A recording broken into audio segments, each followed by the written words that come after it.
सदियों पहले की बात है। हिमालय के घने जंगलों में हाथियों की दो खास प्रजातियां पाई जाती थीं।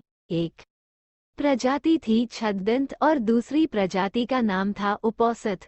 इनमें से छद्दंत प्रजाति काफी मशहूर थी। विशाल 6 दांतों की मौजूदगी के कारण ही इन्हें छद्दंत के नाम से पुकारा जाता था। इन हाथियों का सिर और पैर किसी मणि की तरह सुर्ख लाल दिखाई देते थे। इन छद्दंत हाथियों का राजा कंचन गुफा में रहा करता था। उसकी महासुभद्दा और चुलसुभद्दा नाम की 2 रानियां थीं। एक दिन हाथियों का राजा अपनी दोनों रानियों के साथ पास के एक सरोवर में नहाने के लिए जाता है। उसी सरोवर के किनारे एक पुराना विशाल वृक्ष लगा हुआ था। उस वृक्ष पर लगे फूल बड़े ही खूबसूरत और मनमोहक खुशबू वाले थे। गजराज ने खेल खेल में अपनी सूंड से उस वृक्ष की एक डाल को कसकर हिलाया। इससे डाल पर लगे फूल महासुभद्दा पर झड़ने लगे और वो गजराज से बहुत प्रसन्न हुई।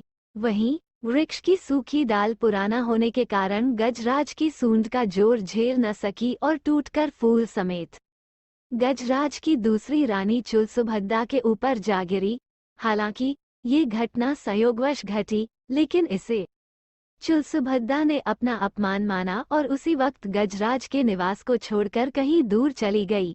जब गजराज को इस बात का पता चला तो उसने चुलसुभद्दा को बहुत ढूंढा, लेकिन वह कहीं नहीं मिली।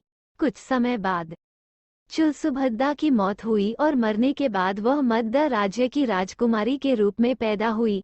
युवा होने पर उसकी वाराणसी के राजा से शादी हुई और वह वाराणसी की पटरानी बनी।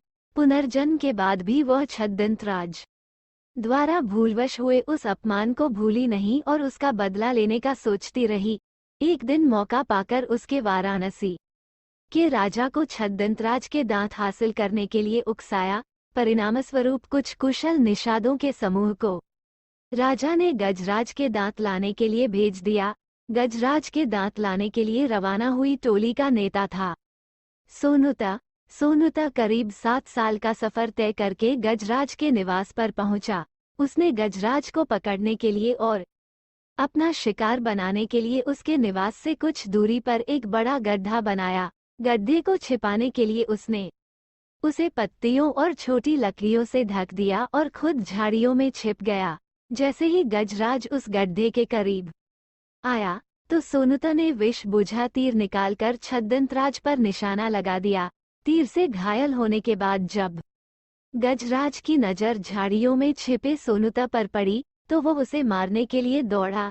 चूंकि सोनुता सन्यासियों के वस्त्र पहनकर आया था, इस कारण गजराज ने सोनुता को जीवनदान दे दिया। गजराज से जीवनदान पाकर सोनुता का मन बदल गया और उसने गजराज को सारी कहानी कह सुनाई और गजराज पर निशाना साधने का उद्देश्य बताया।